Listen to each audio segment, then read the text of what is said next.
नमस्कार दोस्तों, story world में आपका स्वागत है। आज आप सुनेंगे मुंशी प्रेमचंद जी की लिखी कहानी दो बैलों की कथा। जानवरों में गधा सबसे ज्यादा बुद्धिहीन समझा जाता है। हम जब किसी आदमी को पल्ले दर्जे का बेवकूफ कहना चाहते हैं तो उसे गधा कहते हैं। गधा सचमुच बेवकूफ है या उसके सीधेपन, उसकी निरापद सहिष्णुता ने उसे यह पदवी दे दी है, इसका निश्चय नहीं किया जा सकता। गायें सींग मारती हैं। ब्याई हुई गाय तो अनायास ही सिंहानी का रूप धारण कर लेती है। कुत्ता भी बहुत गरीब जानवर है, लेकिन कभी कभी उसे भी क्रोध आ ही जाता है। किंतु गधे को कभी क्रोध करते नहीं सुना, न देखा। जितना चाहे गरीब को मारो, चाहे जैसी खराब सड़ी हुई घास सामने डाल दो, उसके चेहरे पर कभी असंतोष की छाया भी न दिखाई देगी। वैशाख में चाहे एक आध बार कुलेल कर लेता हो, पर हमने तो उसे कभी खुश होते नहीं देखा। उसके चेहरे पर एक स्थायी विषाद स्थायी रूप से छाया रहता है।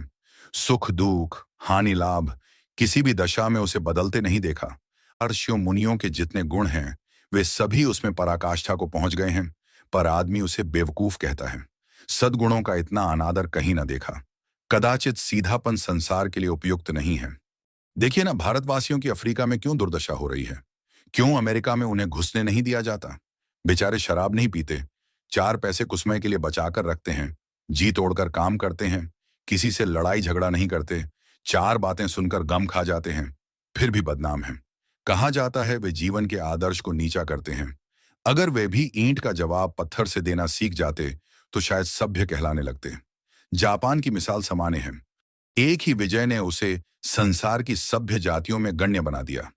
लेकिन गधे का एक छोटा भाई और भी है, जो उससे कम ही गधा है, और वह है बैल।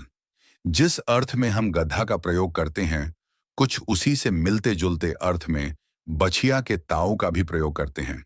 कुछ लोग बैल को शायद बेवकूफों में सर्वश्रेष्ठ कहेंगे, मगर हमारा विचार ऐसा नहीं है। बैल कभी कभी मारता भी है, कभी कभी अड़ियल बैल भी देखने में आता है, और भी कई रीतियों से अपना असंतोष प्रकट कर देता है। अतएव उसका स्थान गधे से नीचा है। झूरी कांची के दोनों बैलों के नाम थे हीरा और मोती। दोनों पछाई जाति के थे, देखने में सुंदर, काम में चौकस, डील में ऊंचे। बहुत दिनों से साथ रहते रहते दोनों में भाईचारा हो गया था। दोनों आमने सामने या आसपास बैठे हुए एक दूसरे से मूक भाषा में विचार विनिमय करते थे। एक दूसरे के मन की बात कैसे समझ जाता था, हम नहीं कह सकते। अवश्य ही उनमें कोई ऐसी गुप्त शक्ति थी जिससे जीवों में श्रेष्ठता का दावा करने वाला मनुष्य वंचित है। दोनों एक दूसरे को चाट कर और सूंघ कर अपना प्रेम प्रकट करते। कभी कभी दोनों सींग भी मिला लिया करते थे। विग्रह के नाते से नहीं, केवल विनोद के भाव से, आत्मीयता के भाव से, जैसे दोस्तों में घनिष्ठता होते ही धौल धप्पा होने लगता है। इसके बिना दोस्ती कुछ फुसफुसी, कुछ हल्की सी रहती है, जिस पर ज्यादा विश्वास नहीं किया जा सकता। जिस वक्त ये दोनों बैल हल या गाड़ी में जोत दिए जाते और गर्दन हिला हिला कर चलते, उस वक्त हर एक की यही चेष्टा होती थी कि ज्यादा से ज्यादा बोझ मेरी ही गर्दन पर रहे। दिन भर के बाद दोपहर या संध्या को दोनों खुलते तो एक दूसरे को चाट छूट कर अपनी थकान मिटा लेते। नांद में खली भूसा पड़ जाने के बाद दोनों साथ उठते, साथ नांद में मुंह डालते और साथ ही बैठते थे। एक मुंह हटा लेता तो दूसरा भी हटा लेता था। संयोग की बात है, झूरी ने एक बार गोई को ससुराल भेज दिया। बैलों को क्या मालूम वे क्यों भेजे जा रहे हैं। समझे, मालिक ने हमें बेच दिया। अपना यूं बेचा जाना उन्हें अच्छा लगा या बुरा, कौन जाने, पर झूरी के साले गया को घर तक गोई ले जाने में दांतों पसीना आ गया। पीछे से हाँकता तो दोनों दाएं बाएं भागते, पगहियां पकड़कर आगे से खींचता तो दोनों पीछे को जोर लगाते, मारता तो दोनों सींग नीचे करके हूं करते। अगर ईश्वर ने उन्हें वाणी दी होती तो झूरी से पूछते, तुम हम गरीबों को क्यों निकाल रहे हो। हमने तो तुम्हारी सेवा करने में कोई कसर नहीं उठा रखी। अगर इतनी मेहनत से काम न चलता था और काम ले लेते, हमें तो तुम्हारी चाकरी में मर जाना कबूल था। हमने कभी दाने चारे की शिकायत नहीं की। तुमने जो कुछ खिलाया वह सिर झुकाकर खा लिया, फिर तुमने हमें इस जालिम के हाथों क्यों बेच दिया। संध्या समय दोनों बैल अपने नए स्थान पर पहुंचे। दिन भर के भूखे थे, लेकिन जब नांद में लगाए गए तो एक ने भी उसमें मुंह न डाला। दिल भारी हो रहा था। जिसे उन्होंने अपना घर समझ रखा था, वह आज उनसे छूट गया था। यह नया घर, नया गांव, नए आदमी उन्हें बेगानों से लगते थे। दोनों ने अपनी मूक भाषा में सलाह की, एक दूसरे को कनखियों से देखा और लेट गए। जब गांव में सोता पड़ गया तो दोनों ने जोर मारकर पगहे तोड़ा डाले और घर की तरफ चले। पगहे बहुत मजबूत थे, अनुमान न हो सकता था कि कोई बैल उन्हें तोड़ सकेगा, पर इन दोनों में इस समय दूनी शक्ति आ गई थी। एक एक झटके में रस्सियां टूट गईं। झूरी प्रात सोकर उठा तो देखा कि दोनों बैल चरनी पर खड़े हैं। दोनों ही गर्दनों में आधा आधा गराम लटक रहा है, घुटने तक पांव कीचड़ से भरे हैं और दोनों की आंखों में विद्रोहमय स्नेह झलक रहा है। झूरी बैलों को देखकर स्नेह से गदगद हो गया, दौड़कर उन्हें गले लगा लिया। प्रेमालिंगन और चुंबन का वह दृश्य बड़ा ही मनोहर था। घर और गांव के लड़के जमा हो गए और तालियां बजा बजाकर उनका स्वागत करने लगे। गांव के इतिहास में यह घटना अभूतपूर्व न होने पर भी महत्वपूर्ण थी। बाल सभा ने निश्चय किया, दोनों पशु वीरों को अभिनंदन पत्र देना चाहिए। कोई अपने घर से रोटियां लाया, कोई गुड़, कोई छोकर, कोई भूसी। एक बालक ने कहा, ऐसे बैल किसी के पास न होंगे। दूसरे ने समर्थन किया, इतनी दूर से दोनों अकेले चले आए। तीसरा बोला, बैल नहीं हैं वे, उस जन्म के आदमी हैं। इसका प्रतिवाद करने का किसी को साहस न हुआ। झूरी की स्त्री ने बैलों को द्वार पर देखा तो जल उठी, बोली, कैसे नमक हराम बैल हैं कि एक दिन वहां काम न किया, भाग खड़े हुए। झूरी अपने बैलों पर यह आक्षेप न सुन सका। नमक हराम क्यों हैं? चारा दाना न दिया होगा तो क्या करते? स्त्री ने रोब के साथ कहा, बस तुम ही तो बैलों को खिलाना जानते हो, और तो सभी पानी पिला पिला कर रखते हैं। झूरी ने चिढ़ाया, चारा मिलता तो क्यों भागते? स्त्री चिढ़ी, भागे इसलिए कि वे लोग तुम जैसे बुद्धुओं की तरह बैलों को सहलाते नहीं, खिलाते हैं तो रगड़ कर जोतते भी हैं। ये दोनों ठहरे कामचोर भाग निकले। अब देखूं कहां से खली और छोकर मिलता है। सूखे भूसे के सिवा कुछ न दूंगी, खाएं चाहे मरें। वही हुआ। मजूर को बड़ी ताकीद कर दी गई कि बैलों को खाली सूखा भूसा दिया जाए। बैलों ने नांद में मुंह डाला तो फीका फीका, न कोई चिकनाहट न कोई रस। क्या खाएं? आशा भरी आंखों से द्वार की ओर ताकने लगे। झूरी ने मजूर से कहा, थोड़ी सी खली क्यों नहीं डाल देता बे?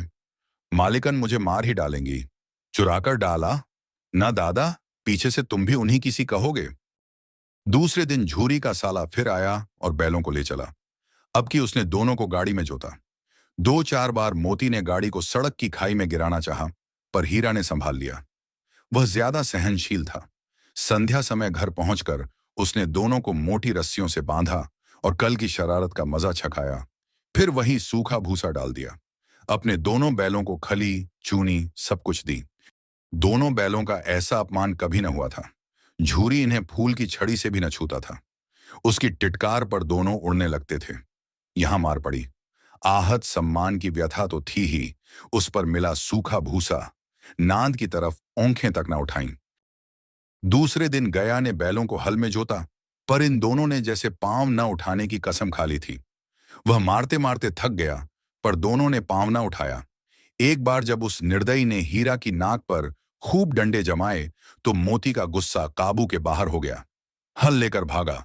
हल, रस्सी, जुआ, जोत सब टूट टाट कर बराबर हो गया।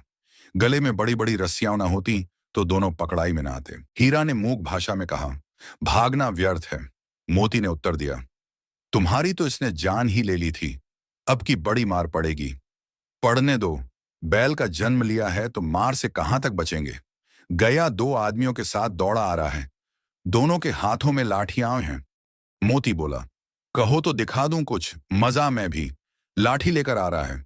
हीरा ने समझाया, नहीं भाई, खड़े हो जाओ, मुझे मारेगा तो मैं भी एक दो को गिरा दूंगा। नहीं, हमारी जाति का यह धर्म नहीं है। मोती दिल में ऐंठ कर रह गया। गया आ पहुंचा और दोनों को पकड़ कर ले चला। कुशल हुई कि उसने इस वक्त मारपीट न की, नहीं तो मोती भी पलट पड़ता। उसके तेवर देखकर गया और उसके सहायक समझ गए कि इस वक्त टाल जाना ही मसलहत है। आज दोनों के सामने फिर वही सूखा भूसा लाया गया। दोनों चुपचाप खड़े रहे। घर के लोग भोजन करने लगे। उस वक्त छोटी सी लड़की दो रोटियां लिए निकली और दोनों के मुंह में देकर चली गई। उस एक रोटी से इनकी भूख तो क्या शांत होती, पर दोनों के हृदय को मानो भोजन मिल गया। यहां भी किसी सज्जन का बांस है। लड़की भैरों की थी। उसकी मां मर चुकी थी। सौतेली मां मारती रहती थी इसलिए इन बैलों से उसे एक प्रकार की आत्मीयता हो गई थी। दोनों दिन भर जोते जाते, डंडे खाते, अड़ते, शाम को थान पर बांध दिए जाते और रात को वही बालिका उन्हें 2 रोटियां खिला जाती। प्रेम के इस प्रसाद की यह बरकत थी कि दो दो गाल सूखा भूसा खाकर भी दोनों दुर्बल न होते थे, मगर दोनों की आंखों में रोम रोम में विद्रोह भरा हुआ था। एक दिन मोती ने मूक भाषा में कहा, अब तो नहीं सहा जाता हीरा, क्या करना चाहते हो? एक आध को सींगों पर उठाकर फेंक दूंगा। लेकिन जानते हो, वह प्यारी लड़की जो हमें रोटियां खिलाती है, उसी की लड़की है जो इस घर का मालिक है। ये बेचारी अनाथ ना हो जाएगी। तो मालकिन को ना फेंक दूं, वही तो उस लड़की को मारती है। लेकिन औरत जात पर सींग चलाना मना है, ये भूले जाते हो। तुम तो किसी तरह निकलने ही नहीं देते। बताओ, तुड़ाकर भाग चलें। हाँ, ये मैं स्वीकार करता, लेकिन इतनी मोटी रस्सी टूटेगी कैसे? इसका उपाय है। पहले रस्सी को थोड़ा सा चबा लो, फिर एक झटके में जाती है। रात को जब बालिका रोटियां खिलाकर चली गई, दोनों रस्सियां चबाने लगे, पर मोटी रस्सी मुंह में न आती थी। बेचारे बार बार जोर लगाकर रह जाते थे। सहसा घर का द्वार खुला और वही बालिका निकली। दोनों सिर झुकाकर उसका हाथ चाटने लगे। दोनों की पूंछें खड़ी हो गईं। उसने उनके माथे सहलाए और बोली, खोले देती हूं, चुपके से भाग जाओ, नहीं तो यहां लोग मार डालेंगे। आज घर में सलाह हो रही है कि इनकी नाकों में नाट डाल दी जाए। उसने गराव खोल दिया, पर दोनों चुपचाप खड़े रहे। मोती ने अपनी भाषा में पूछा, अब चलते क्यों नहीं? हीरा ने कहा, चलें तो, लेकिन कल इस अनाथ पर आफत आएगी, सब इसी पर संदेह करेंगे। सहसा बालिका चिल्लाई, दोनों फूफा वाले बैल भागे जा रहे हैं। ओ दादा, दोनों बैल भागे जा रहे हैं, जल्दी दौड़ो। गया हड़बड़ाकर भीतर से निकला और बैलों को पकड़ने चला। वे दोनों भागे। गया ने पीछा किया और भी तेज हुए। गया ने शोर मचाया, फिर गांव के कुछ आदमियों को भी साथ लेने के लिए लौटा। दोनों मित्रों को भागने का मौका मिल गया। सीधे दौड़ते चले गए, यहां तक कि मार्ग का ज्ञान न रहा। जिस परिचित मार्ग से आए थे, उसका यहां पता न था। नए नए गांव मिलने लगे। तब दोनों एक खेत के किनारे खड़े होकर सोचने लगे, अब क्या करना चाहिए। हीरा ने कहा, मालूम होता है राह भूल गए। तुम भी बेतहाशा भागे, वहीं उसे मार गिराना था। उसे मार गिराते तो दुनिया क्या कहती।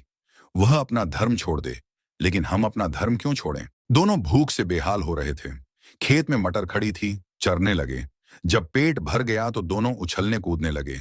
देखते क्या है कि एक मोटा ताजा सांड झूमता चला आ रहा है। दोनों दोस्त जान हथेलियों पर लेकर आगे बढ़े। जूं ही हीरा झपटा, मोती ने पीछे से हल्ला बोल दिया। सांड उसकी तरफ मुड़ा तो हीरा ने ढकेलना शुरू कर दिया। सांड गुस्से से पीछे मुड़ा तो हीरा ने दूसरे पहलू में सींग रख दी। बेचारा जख्मी होकर भागा। दोनों ने दूर तक ताकुब किया। जब सांड बेदम होकर गिर पड़ा, तब जाकर दोनों ने उसका पीछा छोड़ दिया। दोनों फतह के नशे में झूमते चले जा रहे थे। फिर मटर के खेत में घुस गए। अभी 2-4 ही मुंह मारे थे कि 2 आदमी लाठी लेकर आ गए और दोनों बैलों को घेर लिया। दूसरे दिन दोनों दोस्त कांजी हाउस में बंद थे। उनकी जिंदगी में पहला मौका था कि खाने को तिनका भी न मिला। वहां कई भैंसें थीं, कई बकरियां, कई घोड़े, कई गधे, मगर चारा किसी के सामने न था। सब जमीन पर मुर्दे की तरह पड़े थे। रात को जब खाना न मिला तो हीरा बोला, मुझे तो मालूम होता है कि जान निकल रही है। मोती ने कहा, इतनी जल्दी हिम्मत ना हारो भाई, यहां से भागने का कोई तरीका सोचो। बाड़े की दीवार कच्ची थी। हीरा ने अपने नुकीले सींग दीवार में गाड़कर सुराख किया और फिर दौड़कर दीवार से टक्करें मारी। टक्करों की आवाज सुनकर कांजी हाउस का चौकीदार लालटेन लेकर निकला। उसने जो ये रंग देखा तो दोनों को कई डंडे रसीद किए और मोटी रस्सी से बांध दिया। हीरा और मोती ने फिर भी हिम्मत न हारी। फिर उसी तरह दीवार में सींग लगाकर जोर करने लगे। आखिर दीवार का कुछ हिस्सा गिर गया। दीवार का गिरना था कि जानवर उठ खड़े हुए। घोड़े, भेड़, बकरियां, भैंसें सब भाग निकले। हीरा मोती रह गए। सुबह होते होते मुंशियों, चौकीदारों और दूसरे मुलाजमीन में खलबली मच गई। उसके बाद उनकी खूब मरम्मत हुई। अब और मोटी रस्सी से बांध दिया गया। 1 हफ्ते तक दोनों बैल वहां बंधे पड़े रहे। खुदा जाने कांजी हाउस के आदमी कितने बेदर्द थे। किसी ने बेचारों को एक तिनका भी न दिया। एक मर्तबा पानी दिखा देते थे, ये उनकी खुराक थी। दोनों कमजोर हो गए, हड्डियां निकल आईं। एक दिन बाड़े के सामने डुगडुगी बजने लगी और दोपहर होते होते 40-50 आदमी जमा हो गए। तब दोनों बैल निकाले गए। लोग आकर उनकी सूरत देखते और चले जाते। उन कमजोर बैलों को कौन खरीदता? इतने में एक आदमी आया जिसकी आंखें सुर्ख थीं। वो मुंशी जी से बातें करने लगा। उसकी शक्ल देखकर दोनों बैल कांप उठे। नीलाम हो जाने के बाद दोनों बैल उस आदमी के साथ चले। अचानक उन्हें ऐसा मालूम हुआ कि ये रास्ता देखा हुआ है। हाँ, इधर ही से तो गया, उनको अपने गांव ले गया था। वही खेत, वही बाघ, वही गांव। अब उनकी रफ्तार तेज होने लगी। सारी तकान, सारी कमजोरी, सारी मायूसी रफा हो गई। अरे, ये तो अपना खेत आ गया। ये अपना कुआं है जहां हर रोज पानी पिया करते थे। दोनों मस्त होकर कुलेले करते हुए घर की तरफ दौड़े और अपने थान पर जाकर खड़े हो गए। वो आदमी भी पीछे पीछे दौड़ा आया। झूरी दरवाजे पर बैठा खाना खा रहा था। बैलों को देखते ही दौड़ा और उन्हें प्यार करने लगा। बैलों की आंखों से आंसू बहने लगे। उस आदमी ने आकर बैलों की रस्सियां पकड़ ली। झूरी ने कहा, ये बैल मेरे हैं। तुम्हारे कैसे हैं? मैंने नीलाम में लिए हैं। वो आदमी जबरदस्ती बैलों को ले जाने के लिए आगे बढ़ा। उसी वक्त मोती ने सींग चलाया। वो आदमी पीछे हटा। मोती ने ताकुब किया और उसे खदेड़ता हुआ गांव के बाहर तक ले गया। जरा सी देर में नांद में खली, भूसा, छोकर, दाना सब भर दिया गया। दोनों बैल खाने लगे। झूरी खड़ा उनकी तरफ देखता रहा और खुश होता रहा। 20 लड़के तमाशा देख रहे थे। सारा गांव मुस्कुराता हुआ मालूम होता था। उसी समय मालकिन ने आकर दोनों के माथे चूम लिए। आप सुन रहे थे मुंशी प्रेमचंद जी की लिखी कहानी दो बैलों की कथा। कहानी को धैर्य और ध्यान से सुनने के लिए धन्यवाद।